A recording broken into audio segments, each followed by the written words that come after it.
Hello. Welcome back to COCBLOK, the Coalition of Craft Beer Lovers of Kentucky. I'm Matt. And I'm Jeff. Hey now. And we are here to talk more about beer. This is this show where we talk about beer. This is the show we're talking about beer. I gotta say something. What? It's gotta be said. You are not appropriately dressed for this weather.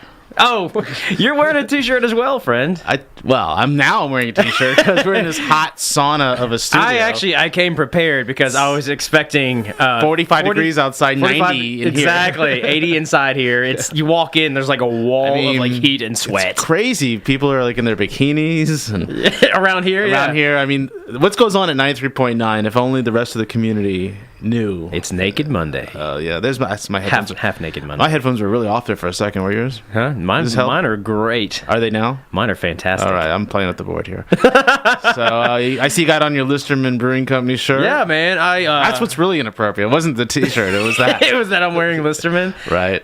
Yeah, man. I usually have maybe a brewery swag of some sort every day, more or less. Dude, I wear t-shirts all the time. So do I. It'll be 4 degrees outside. I'll throw on a jacket and a t-shirt. I have two kinds of t-shirts. Layers. That's what it's, layers. Threadless shirts, like I'm wearing now, yeah. and beer shirts. That's it. Beer shirts. And shirts that say, I love your mom, and that's it. Can you get beer shirts from Threadless?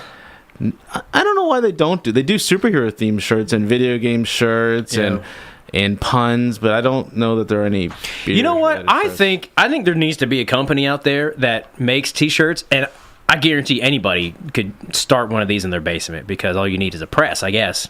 I've seen people with t-shirt presses at events creating t-shirts. No, there's a local company like that. Yeah, there's a couple. Something robot. There's Country Boy shirts. Okay, there's a couple. There's 2 or 3. There's a couple that are in COCBLOK that do t-shirts, and they've made some COCBLOK t-shirts, which are pretty cool. But I want to see. There's so many cool beer labels out there. Oh, you don't know about the beer t-shirt of the month? Well, do tell. Well, I don't remember the official name of this company, nor do I need to promote it because I receive only 10% of all sales. But only 10%. There actually is. There is a company you can subscribe to. Like, you know how you have beer of the month? Yes. Well, there is a beer t-shirt of the month club. What are the themes of what kind of beer themes? Every month you get a beer shirt from a brewery. But I mean, like, give me an example. Of the brewery? No, of like one of the shirts. Are they beer labels or are they just like logos or what? I think they're brewery shirts, like shirts if you went to the brewery. Oh, so they're like shirts made by the brewery and then they resell it. I think. Well, but I think a lot of things. So you think way too much. I think, therefore, I am not. That's what I think it is. But I know there is a beer of the month t-shirt club, and I bought a t-shirt recently at Tired Hands. And then yesterday I bought a shirt at a local establishment. Okay. A t-shirt, beard shirt. Oh, I buy tons of beer shirts. I love beer. The way I was when I was 13 and 15, I like rock shirts. Yeah. Now I'm beer shirts. It's all beer shirts, man. Yeah, that makes sense. Yeah. Can sleep in them, poop in them. Yeah. Take a shower in them, swim in them. If you don't want to show your male upper portion, wear them to the pool. You can wear them anywhere except for Naked Mondays at 93.9. Except for Naked Mondays, yes. Well, I'm more talking about, like, there's so many cool beer labels out there that are just underappreciated. Oh, yeah. And I think logos or no, like labels on the bottle. Labels of the actual bottle. Oh, like they used to do shirts where you get like old comic book. Yes. So kind of like that. Yeah, exactly. So instead of the front of the comic book, like the old Spider-Man comic book on the shirt, you would have a beer label. Like it would be like, a clown shoes label or something like that. Yes, exactly. And it doesn't have to... That... Oh my God, that is $1 million idea. Right? This is what I'm trying to say. That is $1 million idea. I'm surprised breweries don't do that. And I just trademarked it, by the way, for everybody listening. Why? If I'm a brewery, I should do that. Find my best label and print shirts. And there's so many cool that like this. Okay, the shirt I'm wearing right now is from Listerman, and I went up to the brewery, and it was just a cool looking art. Is that a label? And it is Elusive Double IPA. Yeah, Elusive Double IPA. And there's a lot of labels that I think like I don't know that beer. Dissident from Deschutes. I think that's a really cool label. The Brown Note. Would you wear a Brown Note shirt from Against the Grain? Well, I don't know. I don't think that's necessarily a cool label, but it's avant-garde, I guess. I'm not aware of that. But like the Two Birds from the Deschutes label, I think that's a really cool label. Very artsy. Yeah, but there's a lot of labels out there that I think are underappreciated, and a lot of great bottle art that just gets neglected. People drink this beer and they throw the bottle away. Well, like, I want to be immortalized. And you see places like Village Idiot downtown turns them into posters. A few other places have. Our friend Aaron influenced me a long time ago to peel a lot of the labels off and make collages out of them and put them in frames. So I have been doing that. I think that's a great idea. That's my nerd thing. Because I do think, I agree with you that there's some art I feel like I don't want to throw the label out. I really like the label. We have at least 2 people in COCBLOK that make T-shirts. So when you guys reach out to me, it's make. Well, you need probably permission from the brewery. Because you need the artwork. Yeah, also, you need the artwork. You do. I'm sure it's not nearly as easy as just getting on the radio and scan the label in. It might not. I don't know. Maybe you could get a really high definition scan out of the label. Yeah. But that's $1 million idea, my friend. Done. Show's over. Let's go home. We have a new business. Period. I've now inserted myself into your idea. Thanks, buddy. Yeah, you're great. So I'll only take 50%. That's like 60% with the other 10% you already have. But that is a good idea. So let me ask you a question. A serious, introspective, Monday, November 28th question. Naked Monday, but Naked Monday. And by the way, you look good on Naked Monday. Thanks, buddy. Are you thankful? Do you feel thankful today for last week? I'm thankful for every day. Not just for Thanksgiving? Not just Thanksgiving. I just get thankful that one day a week. The rest of the year, you don't really care about the rest of your life. Off. Yeah. I'm so sick of everything. I hate everything. How was your Thanksgiving? Well, it was pretty good. We went to see... How was your non-Thanksgiving? As a Jehovah's Witness, I'm not allowed to celebrate Thanksgiving. We went to Asheville, where a friend lives in Balsam, way up in the mountain. Like, I mean, you have to... I'm being a little dramatic here, but it is all kind of dirt road.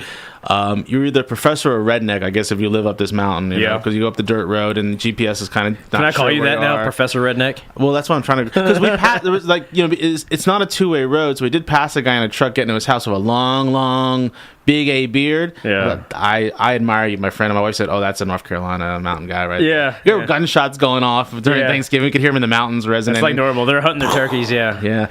But it was pretty cool, and of course, being 2.5. Almost 2 days, full days, I guess, in Asheville, North Carolina is like for any of us. Yeah. Beer and Nirvana. Just what another great visit. I love Asheville and I love the brewery scene there. Did you go just for the brewery scene or for a specific? Well, we went because our friend invited it. My parents lived near there, so this was a non-family Thanksgiving. So, and the weird thing is, at one point, we had gone to Bar Rami. It was a newer place.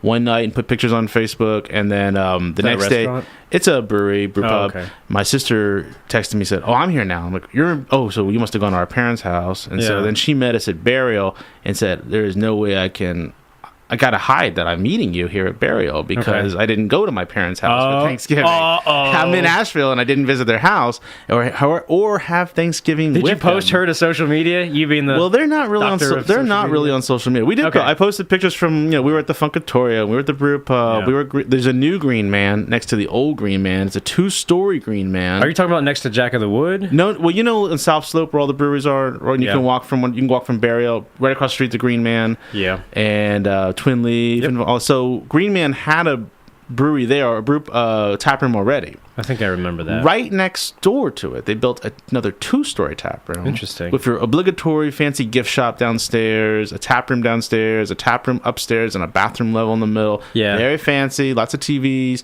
We hung out there. With the exception of Highwire of Wicked Weed, I would say Green Man would probably qualify as the brewery of Asheville. Green Man has been there a long time. I remember when I know Wicked Weed's like everywhere now. When you went to Jack of the Woods in the old days, they were serving Green Man beer. It's like, where's the brewery for this thing? Yeah, right? Yeah, it was a really small operation then. But even like Highwire, I remember when Highwire came out, it wasn't much. And I have never been to the tap room before, never had a chance. We went this time. Well, their tap room is like inside the warehouse. It's small. Yeah. But again, doing really high quality beers now in the tap room as well.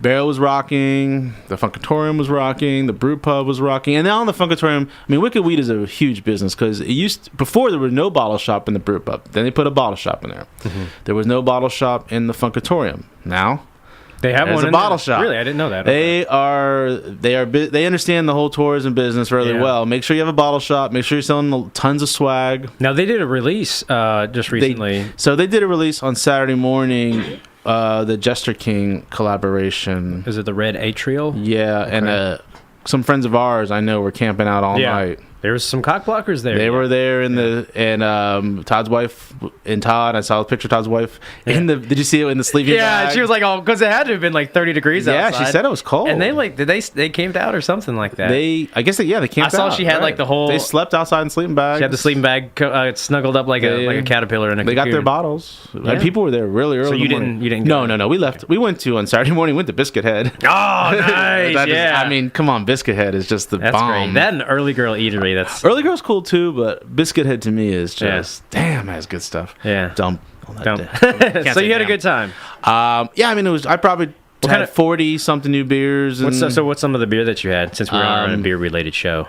Oh right. So the beer stuff. So I thought the Highwire Wild Rye was pretty good. I thought what else we did? Some of the barrel stuff we did was pretty good. But the Wicked Weed Guava, a guava based.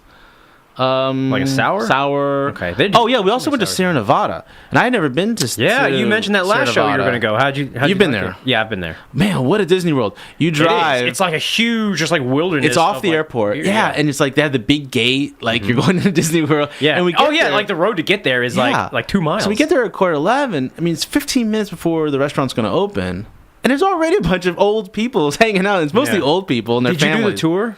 We didn't do the tour. We just walked around. The tour is apparently a big deal. Yeah, you have to make res. Yeah. I walked in and I was like, "Hey, can we do the tour?" And they're like, "Did you sign up?" I was like, "Where do I sign up?" They're like, "You got to sign up like 2 weeks ahead of time." I was like, "You're kidding me." That might be the best brew pub food I've ever had. Yeah. I mean, it was so good. I didn't eat there. We ate there. We had I had some really good beers I'd never had before. Well, no, they're like a full-fledged restaurant, right? It is a restaurant. Yeah. And it's huge. You can the 4 beer sample with 2 ounces each is a bargain, and you can get 8 beers, and it's really the equivalent of 1 beer. You just want to taste if you don't want to sit and drink. We did a flight of some different stuff. Oh, it's just fantastic. I thought that was really fun, and just overall, I mean, a friend of mine brought some innovation where we had Thanksgiving. He lives near Innovation, which is out that way. Okay. He brought a couple of growlers. So, I mean, it was just great stuff all around. I thought Brahmari was okay. I don't think I've heard of that. So how new are they? Maybe a year or so. It's kind of got a bee theme to it. I haven't been there in a year. Beautiful space. And it has parking, which is rare for being down there in Nashville. Yeah. But, yeah, man. I also thought, I thought one beer I really, really enjoyed at the brew pub at Wicked Weed was a beer called Pillow Talker, which is a 10% or so double IPA. Okay. Super good. But did the obligatory Appalachian Vintners, and we drank probably half of it in our little rented house. That is one of my favorite bottle shops, Appalachian Vintner, because they have a great tap selection. They got lots of bottles. They got a little patio even that you can hang out in. You can get crazy there. Yeah. You could probably spend all day there. Yeah. So you had a good time. Yeah, I did. And you were down in Tennessee. On my in-laws on the lake, barren wasteland of beer. But I brought some good stuff with me to try, just because it's Thanksgiving and UK had a big win and over Louisville, and basketball team's always awesome. So I wanted to open up some nice. Were you there during the football game? Yes. Yeah. I was there for half a week, but I'm on my big mead kick. Right. And Schramm's out of Michigan just came out with a blackberry mead. It's brand new. So I got a bottle of that. Where'd you grab that? Cappy's. Oh, dang. Over in Loveland, Ohio, Westo. They probably didn't have much of that. East Cincinnati. No, I go up there frequent enough and spend enough that usually when we go up there, I'm with you're an my buddies insider. like Jason or something. We kind of would be like, hey, we're getting this in or we got this in or something like that. So it's nice to get to try stuff when it comes out, and especially with the Schramm's. As far as meads go, they're unparalleled. Yeah, I'd say Superstition is up there, but Schramm's is still like they got such good balance and nuance with the sweetness and like some of the tart from the fruit and stuff like that. I mean, it's just amazing. So the blackberry is great. I opened a KBS after the Louisville win. That was fun. I opened an old bottle of the Tide and its Takers from Anchorage. Right, good stuff. Triple. I guess they use French oak. in their barrels, it was really oaky. Like it was 2014, so it was 2 years old. But I mean, I almost felt like I was licking a tree. Oh, so maybe you're into that. I don't really know. I probably won't hold on to those. I got another one I probably won't hold on to very long. But big, some of the best beer that I had over the weekend was Bastard. That's your number one. That's your number one. Always gonna go back to that. I still can't believe that. But Ethereal Brewing just celebrated their 2-year anniversary. And were you there yesterday? You were there yesterday. I was there yesterday. I just missed you. Yeah. Well, okay. Or were you there yesterday? We were there until maybe 4 or so. Well, we just got back in town Sunday afternoon, and I made a beeline. I went straight there, and I'm glad I did. Apparently they have plenty on of their anniversary beers, but Brandon Flown over there is, in my opinion, we've mentioned this before. Yeah. He's making the best beer in town. But after this, he put out 3 or 4 huge high gravity beers, and it's not really even a contest anymore. I tried stuff he's making 6 beers yesterday. They were all, except for maybe the Ferme Houblon, which I don't know if you had that. That's the Schoof kind of style. That's the red, the hoppy saison. Okay, and that. First of all, that was amazing. Yeah. But I went straight, I beelined when I got there thinking it was not going to be there anymore. I beelined straight for Coffee Baba. Yeah. And Coffee Baba Yaga. You got to admit, that is. Now, Baba Yaga is fantastic. From their first year anniversary. Right. It's the Russian Imperial Stout, aged in bourbon barrels. Huge beer. Great reception when it first came out. So this one is the coffee version. And, I mean, it was like drinking a cappuccino. I loved it. There was so much coffee. I loved it. I thought it was fantastic. I thought the Wild Berry Quad was good. I thought the Imperial Saison was excellent. Did you try the Imperial Dark and Raspy? I have not tried that. That was awesome, too. That was like, it was such a huge beer, and it had tons of raspberry, and it actually finished just a little bit dry. Which I guess is just because it's such a high ABV, but it works really well. What did he do to the regular dark and raspberry to get it to Imperial Stout? We'll get him because it was already brewed. We need to get him on here and start pegging him with questions. It's the same recipe, I guess, brewed in a new batch to make it Imperial, I assume, but we'll have to ask and find out. I don't know. It was fantastic. Lots of raspberry, lots of chocolate and darkness. I didn't try that, and I didn't try the smoke collab. I didn't try the smoke one, but I have to say that. Everything I tried. Plus, they had that IPA that I hadn't tried. That Dingleberry. Yeah, we tried that. That was good. Because my wife ordered it. It was a little hot, but I mean, it's like that. Huge IPA. That is one of the best sittings I ever had at Ethereal, just hanging out. Yeah, beer, amazing. I was also amazed that all 16 beers were theirs. That's not happened. That doesn't happen very often over there, if at all. No. And a bunch of new beers, and he's just killing it. Well, the best one, best in show, in my opinion, was that Captain Pancakes, which I guess that went on after we left. You didn't get to try it. That's the best. I think that's the best beer I've had. I'm going to try... Out of Lexington, period, so far. I think it should still be on today. I'm going to go over there afterwards and see if I can get a tasting. It's rum barrel aged, maple, chocolate, coffee, something like that. No, maple vanilla coffee, I think. So it's like a breakfast, huge kind of like breakfast stout. Oh, it was fantastic. I'm tempted. I need to go home and get some work done. I think I'm just going to go straight over there after this. And I know that I'm going to get my kids, and I'm going to go over there for just a few minutes and try that. Because if you guys are listening to the show right now and you live in the central greater Lexington don't area, go there yet. Don't go there. Just stay away. Wait until I've gone. Just let me and Jeff have it all. It's not open right now, first of all. Don't go. It's not open. Yeah, and then wait till maybe 5 or 6. Yeah, so that's after I pound 7 of them. Oh God, you'll die. No, I'll die. Well, I don't want to die. And every single one of those beers that they put on for the anniversary, they're all huge too. Big, and like 13%. I think the Imperial Dark Raspberry was like 13%. We went from there. It's another reason why I can't stay too long, because we went from there right down the road to the Lexington Humane Society right afterwards. And I already, I'm drinking 11-13%. Right. And I'm like, yeah, honey, your kids are gonna. We can get a dog. And so at our house right now, puppies. at our house right now is a new dog that my wife just picked up today that we adopted yesterday. So so what kind of dog do you get? It's a blue heeler. Blue heeler, which is like an Australian sheepdog kind of, but smaller. But dog that sounds like a class in a role playing game. They're raised to herd sheep, so they're supposedly very smart dogs. Girl or boy? A boy. What are you gonna name him? 1 year. Sof. That means finally. Sof. Finally, finally we got a dog after all this talk. But we get a dog. Can we get a dog? No. Are you really gonna say Sof every single time? Dog's name was Sof. I had a cat, and her name many years ago. Her name was Kum. Oh, okay. That means electric kettle. Yeah. All your names are like names that like 1-year-old babies would come up with. Ooh. I have this thing. You gotta speak into the mic. Speaking to the mic. So anyways, let's take a short rock and roll kind of break. I'm going to rock you right now of just an incredible rock and roll song.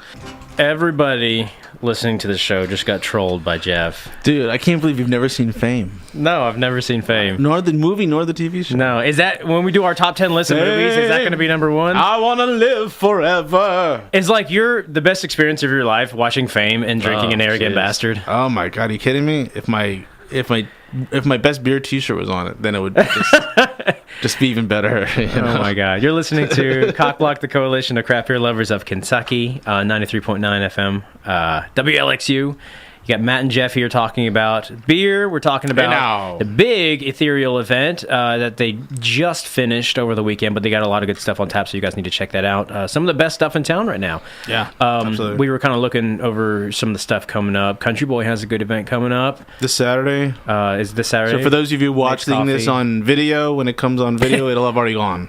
Probably, since it takes me like another week to put the video up. Yeah, our last video went up like 20 minutes before we went on air. I don't have the list. Did you pull the list up? I had It's like every beer they have with coffee, basically. Yeah, and Country Boy, they do this on an annual basis. Their Nate's Coffee Stout's really good. It's excellent. I like it. I liked it in the bottle a lot. But Nate's Coffee's great. It's my favorite coffee in town. Yep, exactly right. And I actually don't see the list here, but yeah, they do. Everything is just some coffee. I saw just most of the beers that are normally on. And they usually do they do the breakfast? Have different coffees in them. Are they still doing the breakfast? That is a very good It says question. They're starting at 8 a.m. You can check out Country Boy's Facebook page. I'm going to pretend that they're doing the breakfast. They, at one point... Okay, looks like they're doing food trucks, so I'm assuming they're probably not. I wonder who's going to be there for the food truck. I don't know. Gastro? It says Mad Mike's at 10 a.m. What does he do? I don't even know. Who's Mad Mike? I've heard the name, but I'm not sure I'm familiar with the food. Well, the food trucks are just...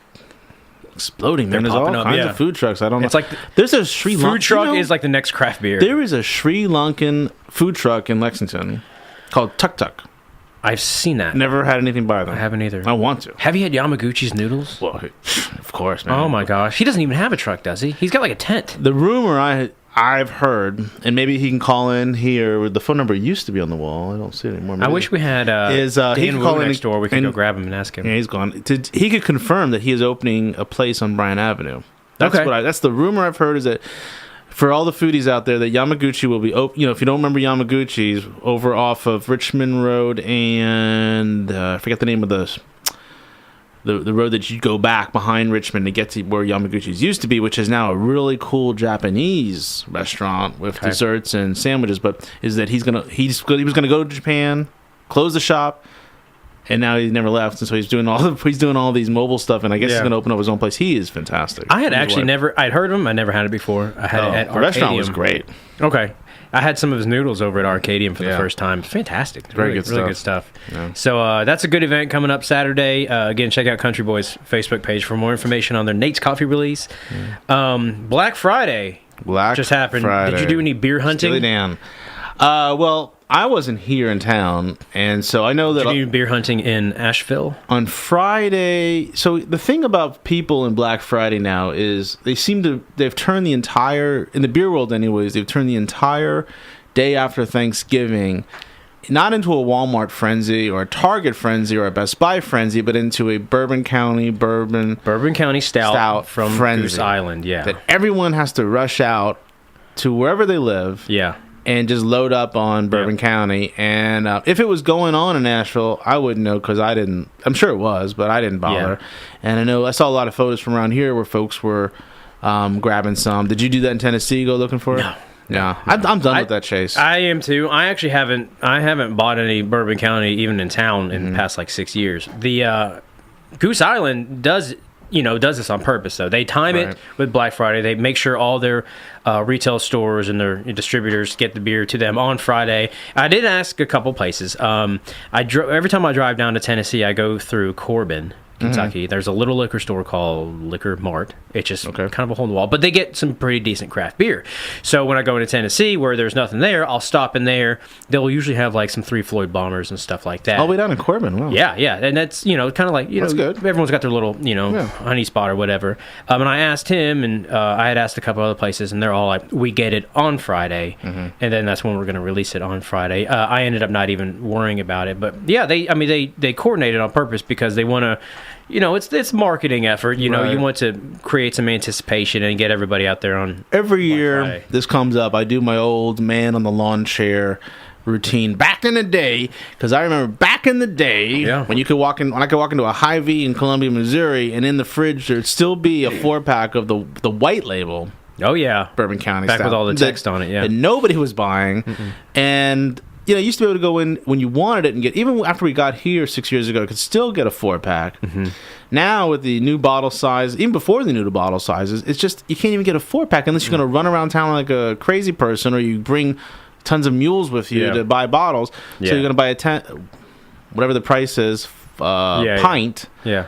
And I guess you got a chance to buy a barley wine, and that was it around here. It's just, with all the money I'm spending, with all the beer I can buy, I'm just not interested in that hunt. I kind of expected a lot fewer people to kind of jump on that bandwagon, because first they had the format change. They had the 12-ounce bottles, and then they had the bombers with the specialty one-offs, and that was really popular. That's pretty normal for most people. Then they went to the universal 16-ounce bottle for all the variants, all the different versions. 16.9 ounces. Yeah, for all the regular ones.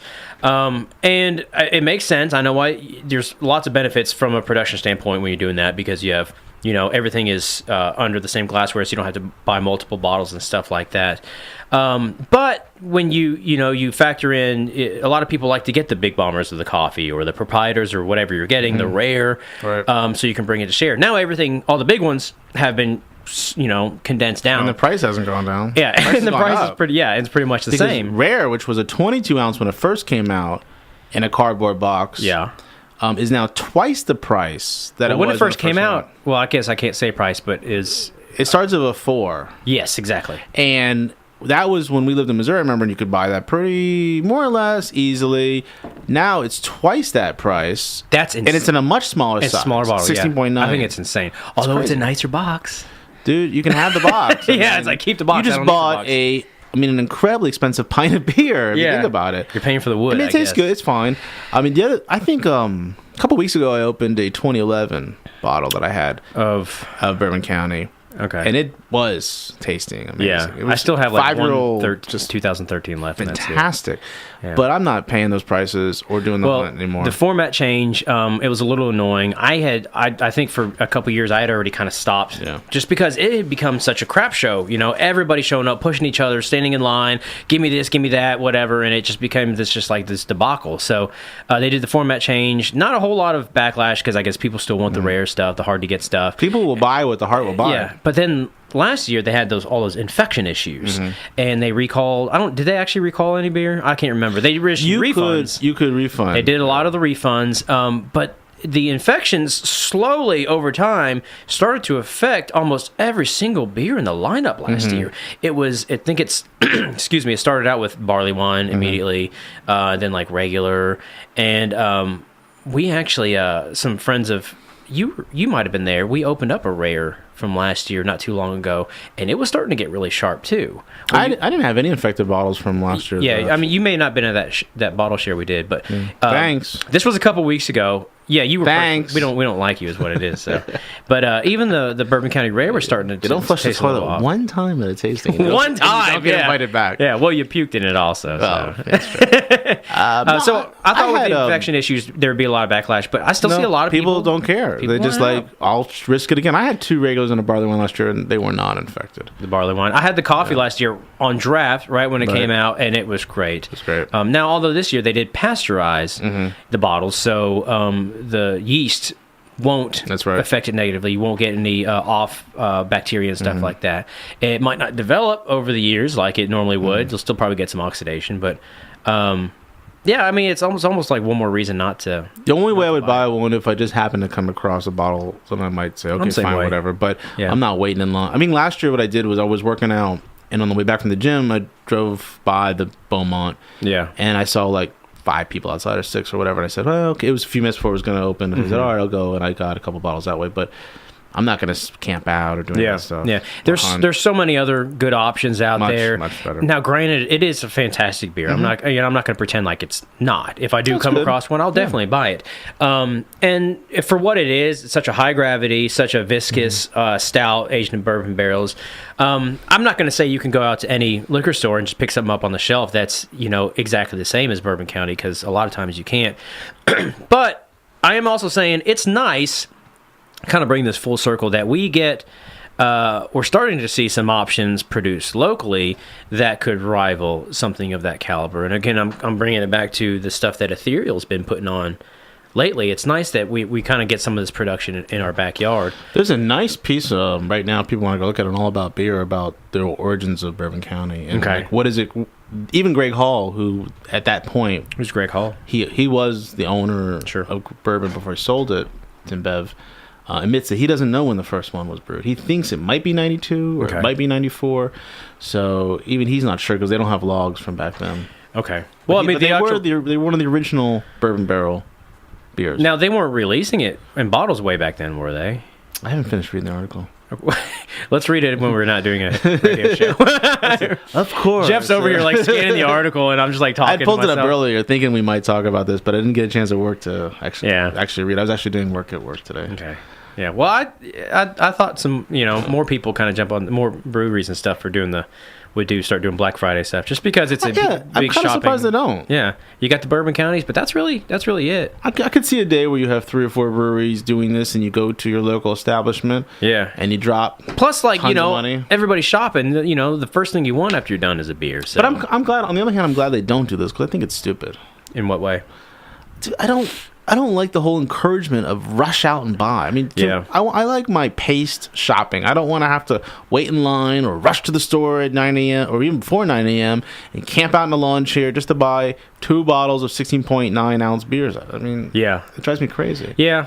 Well, I mean more along the lines of just like do some like, hey, finish your shopping, come over here, and we'll do 20% off of taps or something like that. That's cool. Yeah, okay, in that sense, sure, that'd be great. Because everybody wants to... Hey, you want to have a 10 a.m. drink? Hey, you could open up at 10 a.m. that day and say, yeah, well, they've been... our specials. People have been up since 4 a.m. standing in line at Best Buy anyway, so you might as well... they need to... 12 o'clock is like evening at that point. They've probably already gotten a little bit of medical care for those elbows to the eyes and the scrapes. There were some places where like people were like firing guns and stuff. Like it was Black Friday bullcrap. All right, let's take a short break. Okay. Hello. Welcome back to COCBLOK, the Coalition of Craft Beer Lovers of Kentucky. You have Matt and Jeff. Hey now. We're sitting here talking about beer. Lots of great stuff around town, Central Kentucky, Lexington area. We're really coming around in our beer production. We brought up Ethereal's 2nd anniversary a couple times. I'm just so overly impressed with some of the stuff they're producing. I want to make sure, people understand I'm not downing the rest of our beer scene because we have a lot of good stuff. But I think you're dissing everyone else. Maybe I am. No, all these guys, we all know them personally that are making this beer. Lots of good stuff coming out of West 6 and Country Boy, and we got some great new breweries like Mirror Twin. I was just over there the other day. Rock House just opened up. Still haven't been in Rock House. I actually haven't had any beer from Rock House. Yeah. They have a pretty decent sized system, but they haven't had a lot of beer on tap. I showed up. No, I think December. I want to say sometime late in December is the official grand opening. Yeah, because they've had the soft, more or less. I showed up one day after the show because I was before I was going to meet my wife and kids for something, because on the website it said Mondays at 4, but they're not open Mondays at 4 because there was nobody there. Yeah, and were they actually closed or was just nobody there? It was closed. There was nobody there. Nobody in the brew house. I did see that they named a pale ale No Lie. Okay, that's a bad idea. Maybe that's in conjunction with North Lime. No. Well, I know that's the thought. They're on North Lime. The problem is there's a brewery already called No Lie who makes a beer called No Lie. So I think you got to be careful about calling your beer NO-LI because there's a beer in Washington called No Lie. Okay, yeah. Washington State? Yeah. Is it a beer or a brewery called No Lie? It's a brewery, and one of their... I don't know if their IPA is called No Lie something or other, but there is already a brewery called... I mean, basically, you don't want to get sued for calling your beer No Lie when there's a brewery called No Lie. Yeah. So that's just like tough. the Mirror Twin guys kind of saw. Someone noticed... told them one day when they were doing their early designs, your logo looks like Modern Times out of California. Yeah. So you got to be careful. I think in any other industry, that can be very severe, and you can get a lot of hot water. I think one of the cool things about, and it's kind of been, getting away from this recently, but there's a lot of camaraderie in craft beer, and there's a lot of people give each other grace. And if you still need to protect your copyrighted material and stuff. So what we've seen a lot in the past is people be like, hey, we got this already, can you change it? And most people are the easiest thing, since it's keg only, it's draft only, no distribution, it's not been registered, so no packaging. Right, there's no packaging, they didn't send any kegs out, it's all draft only. They could, just like Mere Twin changed the beer in a heartbeat, they could change it in a heartbeat. They don't have exactly right. They don't have to go back to the what you call it, tobacco. Yeah, and we've seen that with a few beers around here. The Wanderlust from Ethereal. Is it Wanderland now, or is it vice versa? They did change the name. They changed that because there was some sort of issue there. And there was a brewery not named who had Doo-Doo Chaser, and they had to change that. Doo-Doo Chaser? Yeah. The only real bad issue, I guess, that I can think of, well, there was another one that's kind of underground, but the only real bad one that was out in the public was that whole West 6. Right. That was over logo debacle with not beer names. Yeah. What's the other stupid Magic brewery? Hat? Magic Hat, over the logo. They took the star out. Yeah, and that was like that was how it ended, and that was it. And it's like, maybe Magic Hat could have come down and just been like, hey, can you just do that? Maybe that was their intent, but because they're a large regional brewery, and I think they have a parent company. Magic Hat, they have a parent company. Was owned by Sam Adams, and then they were bought by it's an international company. It's a company from Central or South America that now owns Magic Hat. I mean, they're probably protocol. They have to do it that way, and maybe their intent was the whole time like, come on guys, because a lot of people he said she said. I mean, back in those, I remember that West 6 started out as the underdog, and then on the boards of some of these beer sites, people really turned on them because they got a little aggressive in their social media campaign. Yeah. And people kind of pointing fingers and being like, hey, look at these guys, they're bullying And then a lot of the average Joes started turning against West 6, but in the end of the day, all they did was take the star out, I think. And that if they financially settled, they can't say. But I can't they had some kind of settle. But you don't even see much Magic Hat around here anyways. No. Well, and I can't even remember the last time I had a Magic Hat. Early on, before any of that happened, there was more than one person I had discussed with where there was some similarity in the logo. And it was brought up before that any of that was whatever happened. So, I mean, there's no denying that there is a little bit of similarity in there. But well, there is another Country Boy beer. I want to say it's on the West Coast that has the name Country Boy. Not a brewery, but a beer. Is it a beer? Yeah, I think so. And I think there's another. Well, then there's also the Rheingeist has a beer called Cougar. You're thinking of I think no, that is Rheingeist. Not Cougar. It's not called Cougar Bait. It's just called Cougar, right? Yeah. And then of course Country Boy first had Cougar Bait. Yeah. But you can actually look in a lot of databases, and you can find breweries have. That's the thing. That have the same beer names for a lot of beers, and they're not suing each other maybe because they just realize it's not worth their effort or it's not distributed. But there's a lot of repetition. Yeah, and it's a lot of duplication. Obviously, it's like if there's a brewery in Pacific Northwest that has this beer that's not leaving Oregon, and this brewery in Florida, this small mom and pop shop is something that can't leave the South. Obviously, there's not going to be a whole lot of head-to-head competition there, so they just let it go. But along that note, it would be so simple just to kind of go in Untapped and just like type in a beer name before you name your beer. Should do a search. It's really simple. I mean, it's like, somebody will come out with a beer, and we, as the beer nerds, go in, we rate it, we critique it. First thing we do is we type it into one of these engines or these beer websites, and you'll see like 6 or 7 results for it. I would go to Untapped, Beer Advocate, and even Rate Beer, even though you guys think I'm the only person on Rate Beer, and I would check every name, make sure nobody has ever entered a beer by Hoppa-Spankalicious or something like that, or Hop to It or Hoppity. Any hop pun that you can think of. Yeah. Jeff's the one that's actually put them all in Rate Beer, so he's giving himself a pat. I've entered every beer in Rate Beer. So. We have to because you're the only one that uses Rate Beer. So I would check that out. If I were opening a brewery today. Yeah, Not that I am on 13th Street. And well, the bottom line is, I think there's still like a lot of my brewery's going to be called Best 6 Brewery. I don't think there's any confusion. Is there some confusion with that? Yeah. No, I don't think so. But the point being that there's a lot of camaraderie, and there's a lot of still people doing a lot of collaborations. We don't actually see a lot of collaborations around here all that much. Among breweries? Yeah. Well, we just had the Blue Stein Ethereal Tropical Goza. Yeah. We've had every year we have Country Western. The Country Western has been like the one that's kind of been the ongoing. Blue Stallion has done. They did a collab a couple years ago with Against the Grain. Yeah, they did that. Now Against the Grain does a collab with everybody though. Against the Grain's done a collab with Ethereal, I believe. And now Against the Grain, we're kind of going off on a tangent, but I don't care because just sparking dialogue. Against the Grain, I just had a beer from them. They did a collaboration with. I gotta look it up. It wasn't even Brewski. Yeah, that was it. Yeah, I had Palm and Grab It. Yeah, I had that. What did you think of that? I love you Against the Grain, but this was not my favorite. Why? It just the tartness wasn't really there for me, but also I don't think the flavors just came together the way I would have liked them. I think it had a lot, not a lot, but enough that I noticed diacetyl. Oh, you got diacetyl on it? Yeah, I got that real buttery kind of like that weird slickness on it. I didn't get it off the first can, but I got a 4-pack, and then after I got through like the third one, it was just kind of like you start to you just feel it. I only had one. I didn't get that. I just didn't think the flavors were pronounced and came together the way I'd like them to. Yeah, it was okay. It's I thought pomegranate wheat beer. So the other ones with Hoof Heart and Three Floyds, I thought were pretty decent. They were also canned offerings. Yeah, the Hoof Hearted one is that Everybody Wants Some? Everybody Wants Some. That was a good one. I didn't have the Three Floyds one. Yeah, so I thought they were okay overall, but the Brewski one just didn't grab me. Yeah.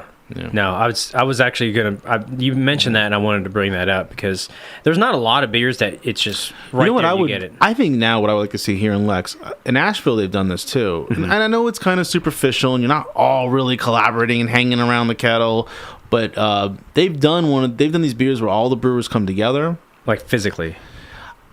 I assume physically, but at least in spirit, it's a collaboration of 6, 7, whatever. I forget the name of this beer they did a few years ago. It was I think it's 750 or something like this, and they give it a name, and it's all a bunch of collaborative brewers from the area, and it's got some kind of Asheville name.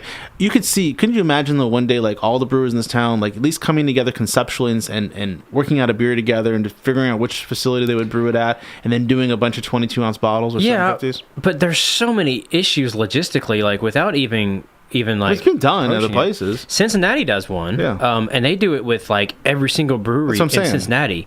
And you look on the I think last year was Cans. They do it for Cincinnati Beer Fest, and you can see there's 20 different breweries that are collaborating here. How much does each brewery actually have a hand in that beer? It's probably more conceptual than physical. They're probably sitting around a room together brainstorming, okay, what should we do here? What should we do there? How can this brewery contribute? What should we put in? What should we put in? And then the logistics would be, of course, where do we brew it? Yeah. Where do we package it? And who's distributor?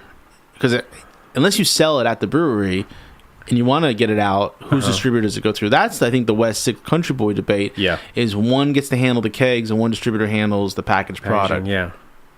I feel like at what point does it get to where it's how much am I contributing to this beer, and can I actually put my name on this product? More importantly, it's a way to showcase the local. Yeah. So you showcase that it shows solidarity for our beer scene. It shows solidarity, and it shows a beer scene. If you have 6 or 7 breweries in a beer scene come together and put their names on a packaged product and say, this is a collaborative, this is the Lexington X or whatever you want to call it. Yeah. I mean, probably put Lex in the title.